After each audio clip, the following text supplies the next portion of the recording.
You ever had one of those nights where life decides to test how much humiliation your heart can take? Yeah, that was me. Sitting at a dinner table where every smile felt like a knife, and every whisper sounded like laughter meant for me. I can still hear it, soft at first, then louder, crueler. The kind of laughter that crawls under your skin and stays there. I placed my $5 bill on the table like it was a shield, pretending my hands weren't shaking. It wasn't just money. It was all I had left after saving for 2 weeks just to be there. I wanted to belong even for one night. But when their laughter erupted, something inside me broke and burned at the same time. You know that feeling when your chest tightens and your brain screams, just get up, leave. But pride holds you hostage. That's where I was, frozen in embarrassment. Funny thing, I didn't even notice the man sitting beside me until he spoke. His voice didn't rise like theirs. It cut through the noise, calm and steady, like he'd been waiting for the perfect moment. And in that moment, every mocking smile vanished. They didn't know who he was, but I did. Oh, I knew exactly who just sat beside me. And suddenly the game changed. Maybe you think you'd have handled it differently, maybe laughed it off, or walked away. But tell me, what would you do if the richest man in the room decided to sit next to the poorest one and defend her? Before that night, I wasn't anyone special. Just a girl trying to survive one paycheck at a time, balancing rent, bills, and the hope that maybe, just maybe, life would stop kicking me when I was already down. I worked long hours at a small cafe, the kind of place where your hands always smell like coffee, and your smile has to look real, even when your heart feels empty. Most days I'd count change just to make sure I had enough for the bus home. But I never complained. I wasn't raised that way. My mother used to tell me, "Grace doesn't need a price tag." I didn't fully understand that until much later. Back then, I just wanted to fit in. To stop being the poor girl people whispered about when they thought I couldn't hear. So when I got invited to that dinner, it felt like a small miracle. One of my coworkers, Jenna, said a few people from the company were going out to celebrate a big deal. She mentioned a casual dinner, but when rich people say casual, they mean something entirely different. Still, I wanted to believe she meant well. I borrowed a dress from a friend, one that looked decent enough under soft restaurant lights, and told myself this could be the night people finally saw me as more than the girl with cheap shoes and a tired smile. I even looked in the mirror before leaving and whispered, "You belong there." On the way to the restaurant, I kept replaying all the little pep talks I'd given myself, trying to bury the fear that always crept in before moments like this. The fear of being seen, judged, laughed at. You ever talk yourself into courage you don't really have? That was me. My stomach was in knots, but my hope was stubborn. Maybe tonight would be different. Maybe I'd meet someone kind, someone who didn't look at my clothes before my eyes. It's funny how your mind creates these perfect little dreams, just to keep you going. When I arrived, the first thing I noticed wasn't the chandeliers or the smell of expensive wine. It was the silence that followed me as I walked in. Their eyes scanned me from head to toe, pretending to smile, but I saw the truth in their faces. That quick flicker of judgment people give when they decide you don't belong. Still, I sat down, smiled, and told myself to stay calm. Maybe they'd forget to notice. Maybe I'd blend in. But I didn't. I never do. And yet, something about that night felt different. Like it was waiting to reveal something I wasn't ready for. I didn't know it then. But every cruel laugh, every fake compliment, every whisper I tried to ignore was leading me to the one person who'd change everything. The invitation came 3 days before that dinner, tucked between bills and grocery receipts on the counter at work. Jenna handed it to me like she was offering a golden ticket. "Come on, it's just dinner. A few people from the office, some clients. You should come," she said, flashing that practiced smile that never quite reached her eyes. I hesitated. I knew the kind of people she hung out with. Loud laughter, expensive perfumes, words dipped in sugar but sharp as glass. Still, part of me wanted to believe she meant it. Maybe she actually wanted me there. Maybe for once I wasn't being pitied. Or maybe I just wanted to believe that I could stand in a room full of people like her and not feel small. That night, I sat on the edge of my bed, looking at my wallet. $27. That was it until payday. My rent was already late. My shoes had a tear I'd been hiding for weeks, but there was something about the thought of that dinner that made my chest ache. Not out of greed or envy, but out of exhaustion. I was tired of always saying no, tired of always being the one left out. So I decided to go. I took $5 out of the small envelope I kept hidden behind my dresser, the one labeled just in case.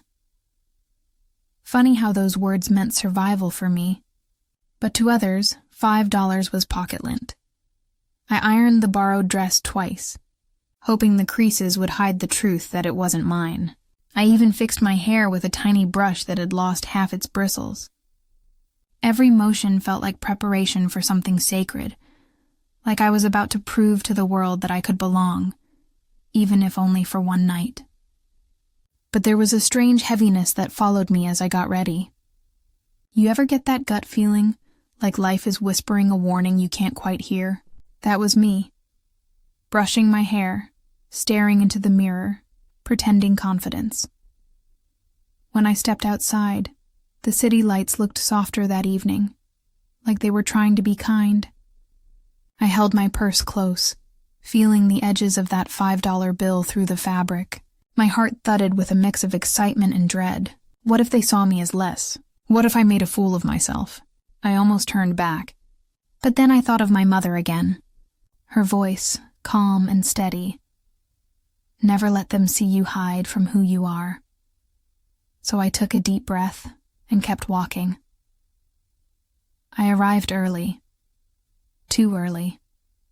The restaurant looked like something out of a movie. Glass doors, chandeliers, people who didn't even look at the menu before ordering. I stood there for a moment, feeling completely out of place. But I walked in anyway. I smiled when I saw Jenna across the room. She waved me over, and for a brief second I believed maybe this night would be different. Maybe I'd laugh with them instead of being laughed at. Maybe for once life would be kind. But as I sat down and saw the smirks forming around the table, I realized something was wrong. This wasn't an invitation. It was a setup. And by the end of that night, every single one of them would regret underestimating the girl who brought $5. The restaurant was the kind of place that smelled like money. You could feel it before you even saw it. The soft jazz, the low golden lights, the waiters gliding across the room like shadows in pressed black suits.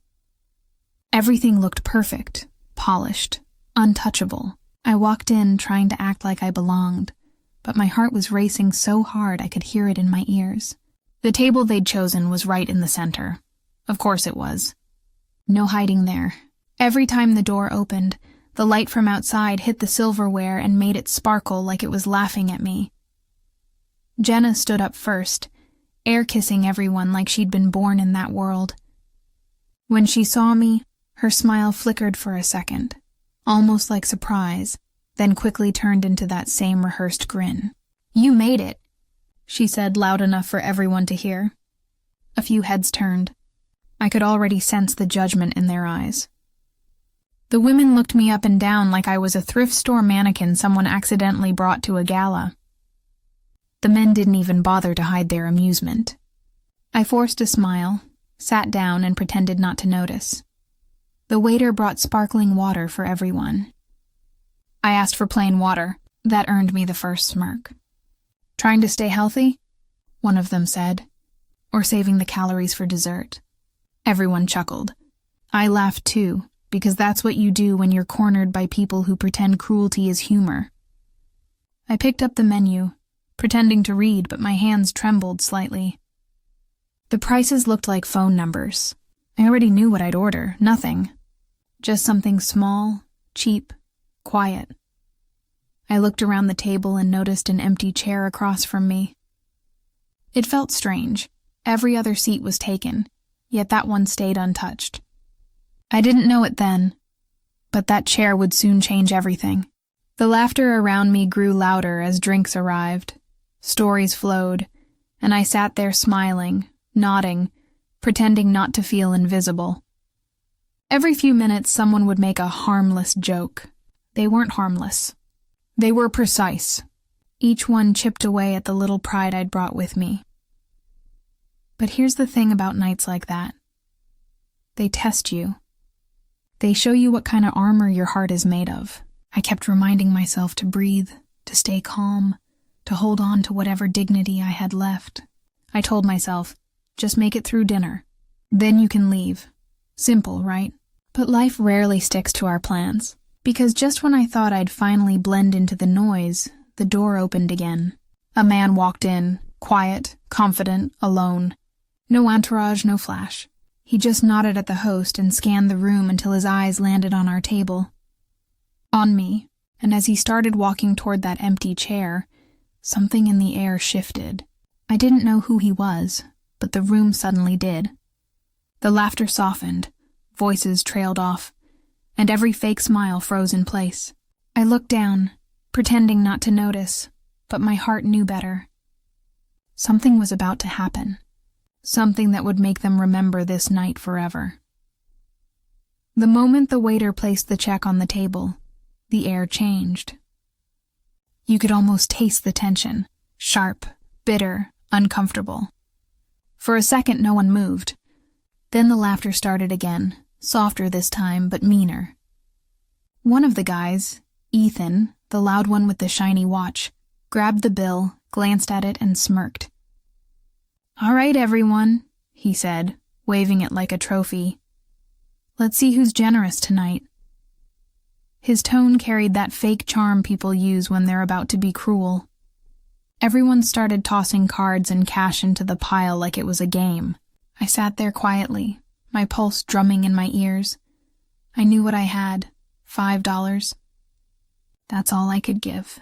I waited until everyone was done, then slowly reached into my purse. The chatter around the table faded as I pulled out the folded bill. I tried to keep my voice steady. "Here," I said softly, sliding it forward. "This is for my part."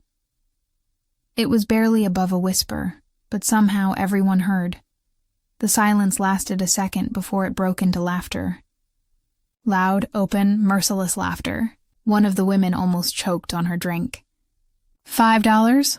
She said, covering her mouth like she couldn't believe it. "That's adorable." Ethan leaned back in his chair, grinning. "You know, we should frame that. A reminder of what generosity looks like on a budget." The table erupted again. Even Jenna laughed, though she tried to hide it behind her napkin. My face burned. My hands trembled under the table, clutching the edge of my dress so tight my knuckles turned white. I wanted to disappear, to vanish into the noise and the dim lights. Every laugh felt like a slap. My throat ached from trying not to cry, but the thing that hurt the most wasn't their words. It was how normal it all felt to them.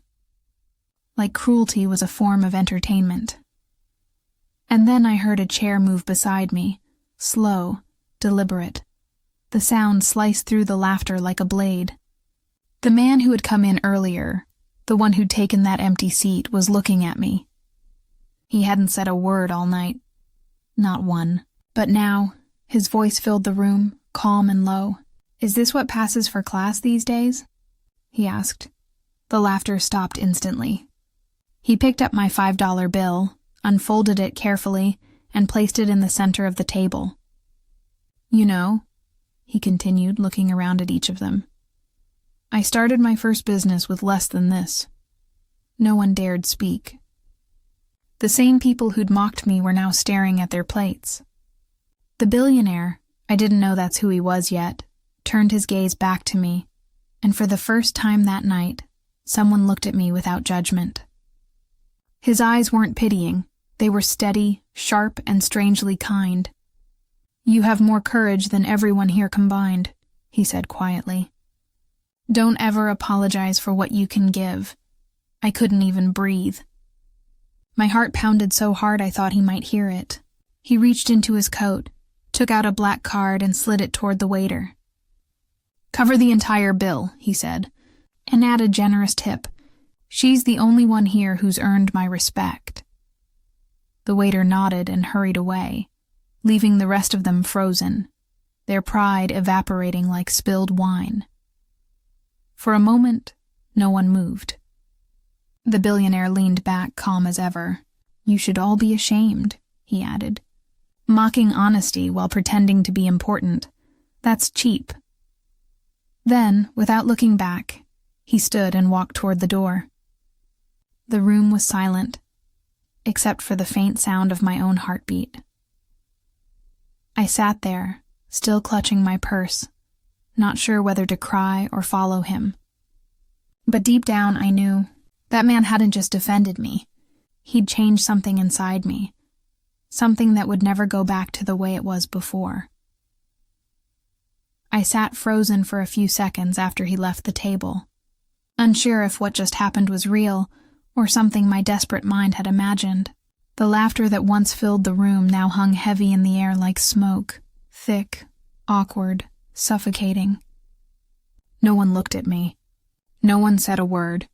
Their arrogance had drained out of them, replaced by a nervous silence that felt almost satisfying. And in that silence, I finally let myself breathe. It was shaky, uneven, but it was mine. I gathered my things slowly, not because I needed time, but because I wanted them to feel every second of their own shame. Then I heard it, his voice again. Calm, steady, just like before. "You forgot something," he said from behind me. I turned. He was standing by the door, one hand in his pocket, holding the folded $5 bill between two fingers. "You should keep this," he said. "It's not just money anymore. It's proof you gave something when no one else had the heart to." I walked toward him, still speechless. For the first time that night, someone was looking at me, not through me. His gaze didn't pity me. It challenged me, like he saw something inside I'd forgotten was there. "Why did you do that?" I finally asked, my voice barely a whisper. He smiled, small, thoughtful, almost sad. "Because I used to be you," he said.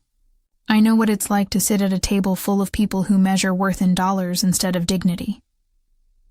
He glanced back at the group, who were now avoiding his eyes completely. "They think money makes them powerful, but it's kindness that actually costs the most." Something inside me shifted in that moment. Maybe it was gratitude. Maybe it was anger finally turning into something stronger, something like courage. I felt this strange calm wash over me, like I didn't need to hide anymore. "Thank you," I said quietly, but he shook his head. "Don't thank me. Just remember this. When people laugh at you for being honest, it's because they're terrified of what you remind them they're missing." He turned to leave, but paused at the door.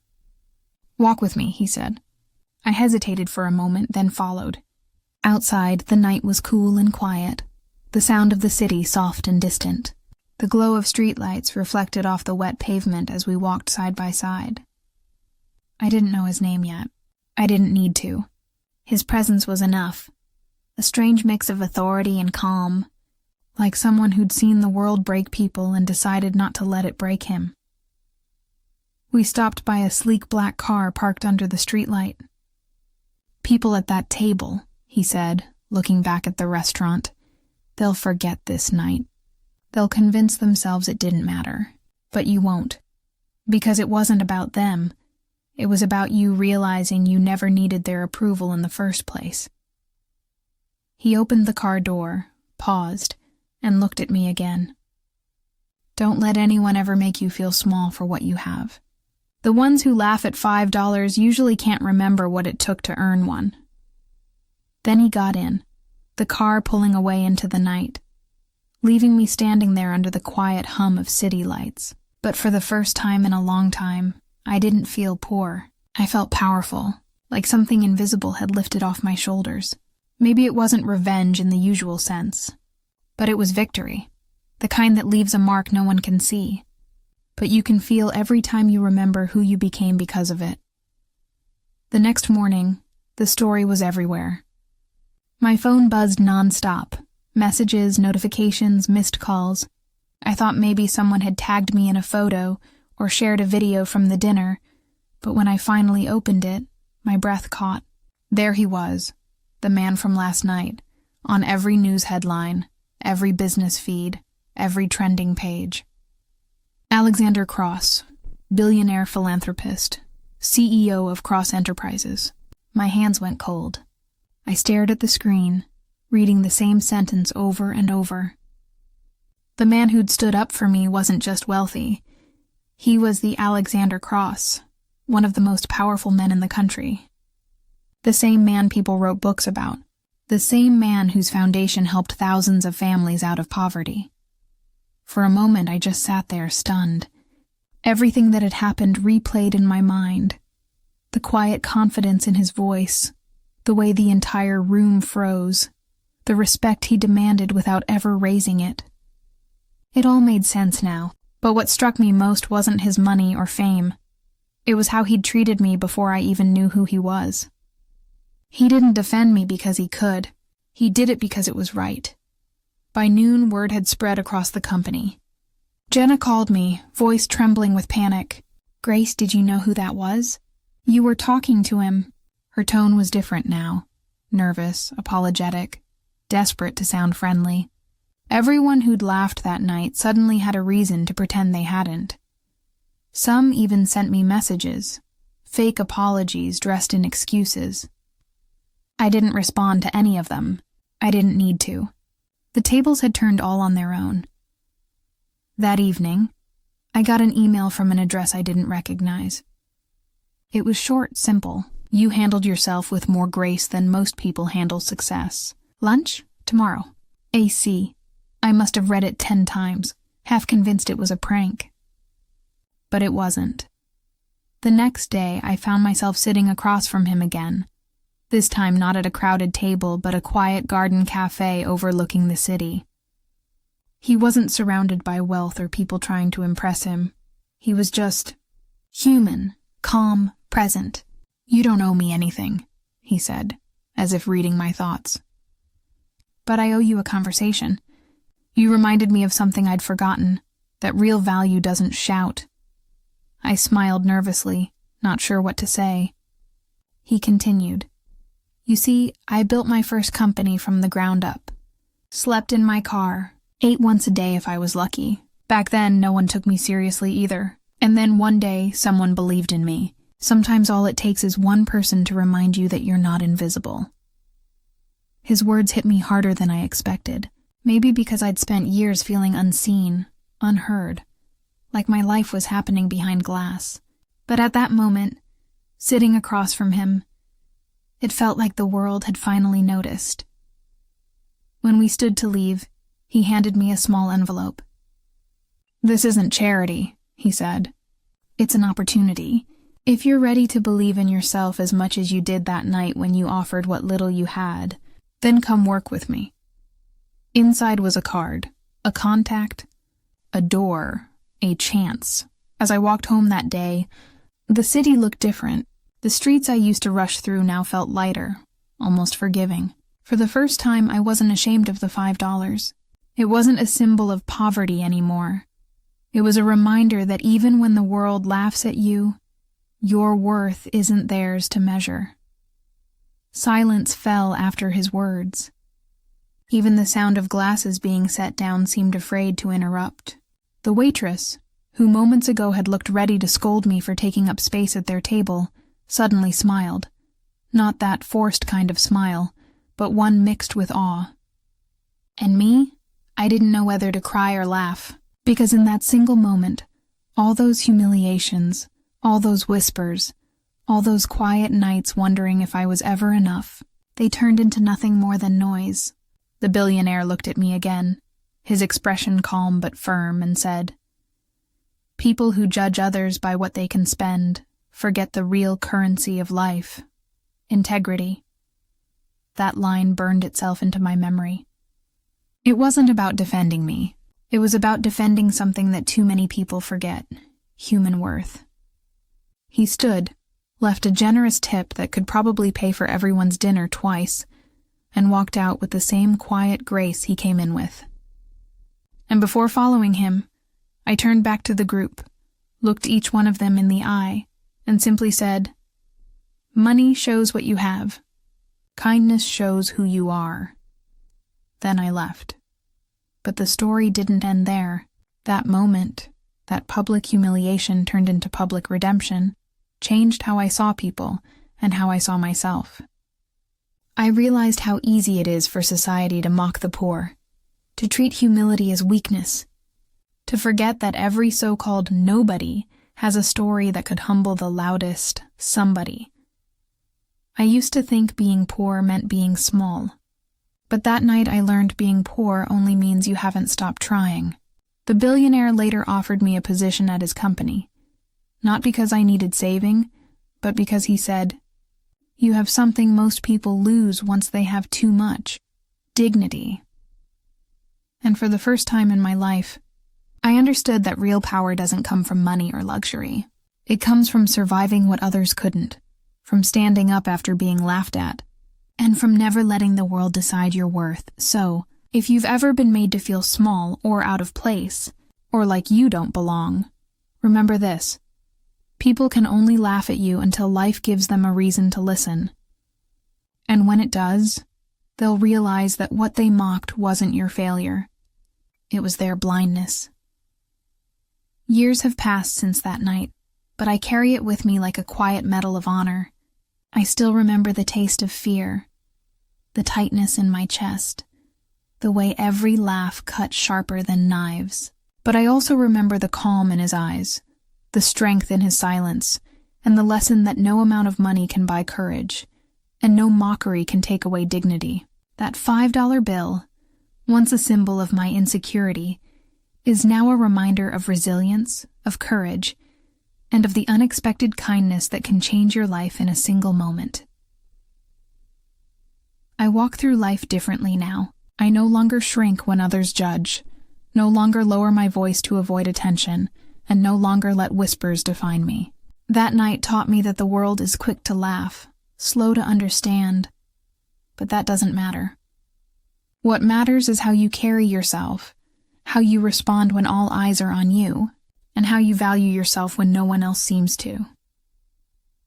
Sometimes I think about that table, those people, and their frozen faces when he stood up for me. It still makes me smile, not out of spite, but because I know the truth. Power isn't about money or influence. True power is quiet, it is humble, and it is revealed when you least expect it. So, to anyone watching this story who's ever felt small, unseen, or laughed at for what little they have, remember this: your worth isn't measured by dollars, by judgment, or by the opinions of the loudest voices. It is measured by the courage you carry, the integrity you hold, and the heart you refuse to shrink. And sometimes, just sometimes, life sends someone who sees you for exactly who you are. And that one person can change everything. Because in the end, the girl with $5 wasn't poor at all. She was rich in courage, dignity, and heart. And that's a kind of wealth that no one can take away.